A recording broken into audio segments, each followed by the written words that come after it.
At the airport in Washington, D.C., the capital of the United States, President John F. Kennedy and other American officials await the arrival of President Amadou Ahidjo of the Federal Republic of Cameroon.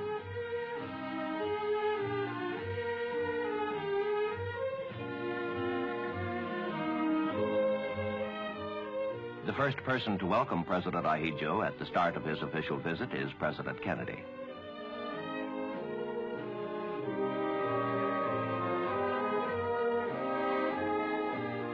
Many other officials and diplomats greet President Ahidjo and his party, including the ambassador to Cameroon, the Honorable Leland Barrows.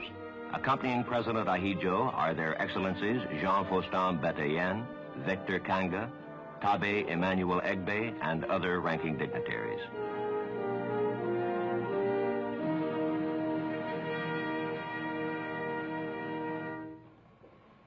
Mr. President, I want to welcome you to the United States and to this capital on behalf of the American people. I think all of us, living as we do, a great many thousands of miles from your own country, having a different history, separated in time and space, are impressed by the effort that you personally have made and your people have made to build a viable and strong economy and country. Mr. President, we're proud to have you as our guest.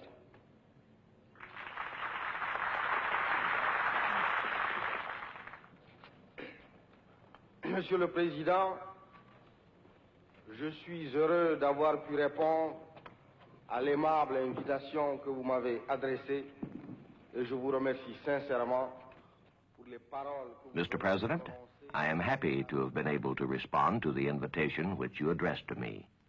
And I thank you sincerely for the words which you have just spoken about my country and myself.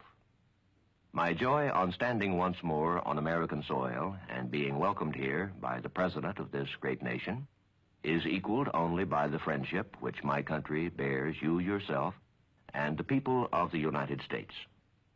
I bring you the cordial greetings of the entire people of Cameroon. Le salut cordial du peuple camerounais tout entier.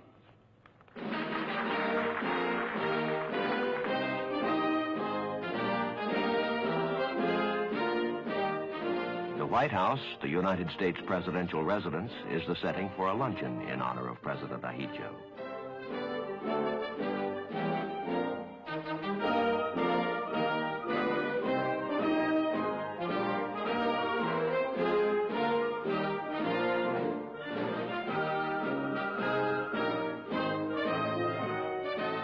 President Kennedy welcomes his guest.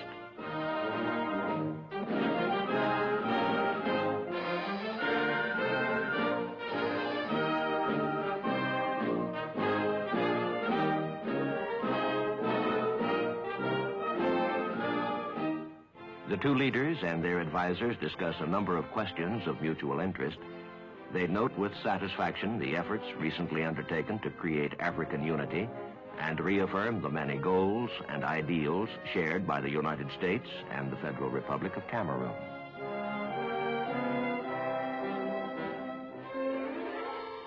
Dusk settles over the American capital as President Ahidjo's first day in Washington draws to a close.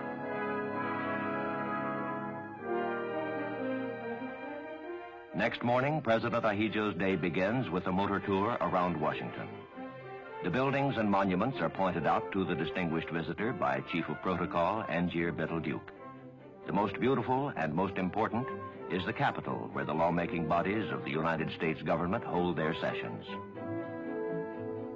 This monument is a memorial to Abraham Lincoln, the American president remembered for putting an end to slavery.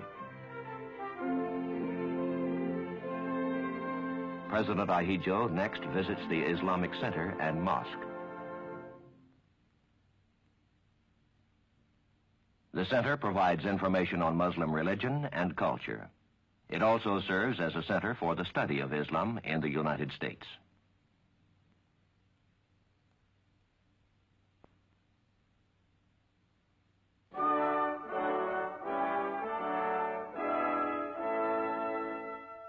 That evening, a reception is given for President Ahidjo by the Cameroonian ambassador.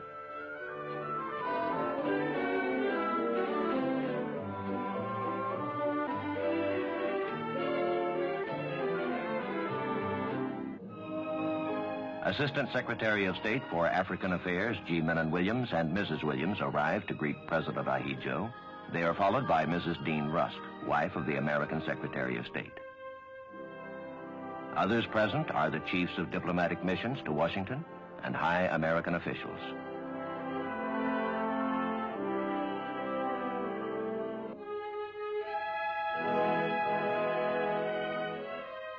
It is President Ahijo's last night in Washington.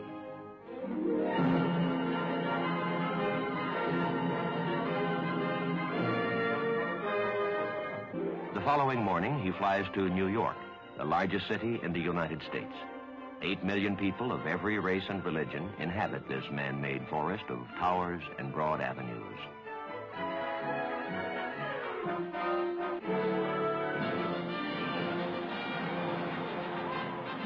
Paper serpentines and confetti shower down on President Ahijo as New York extends him its traditional welcome.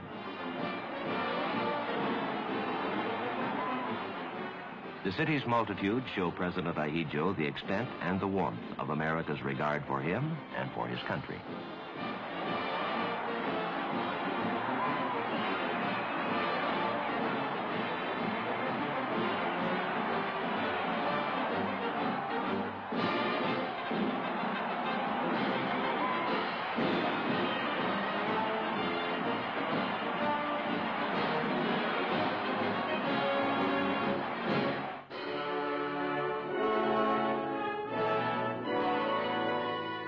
The United Nations headquarters is President Ahijo's first stopping place. There he visits the new Dag Hammarskjöld Library, a memorial to the man who gave his life in the service of the United Nations. His host and guide is Acting Secretary General U Thant of Burma.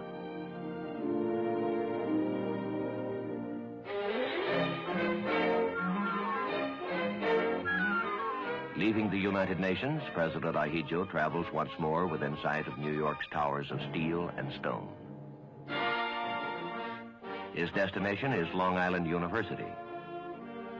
There he receives an honorary degree of Doctor of Laws.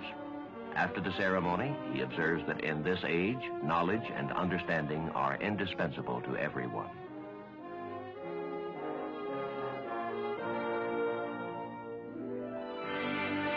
At his suite in the Hotel Waldorf Astoria, President Ahijo receives a visit from the governor of the state of New York, Nelson A. Rockefeller.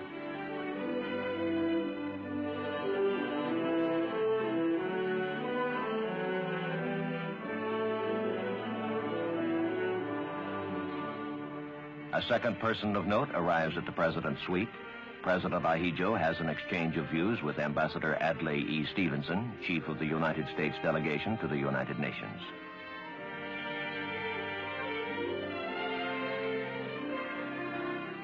A reception is given in honor of the visitor by New York's mayor, Robert F. Wagner, and Mrs. Wagner.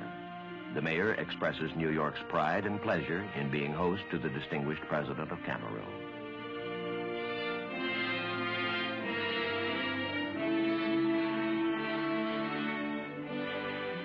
The culminating honor paid to President Ahijo is the presentation of the gold medal of the city of New York.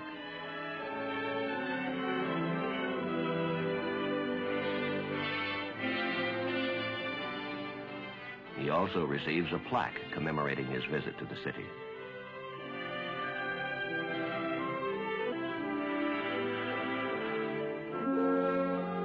As the last day of his visit to the United States comes to an end, President Ahijo prepares to return to his own country. He takes with him the knowledge that between the United States and his homeland, there exist bonds of friendship and of common ideals, and that through his visit, those bonds have been strengthened.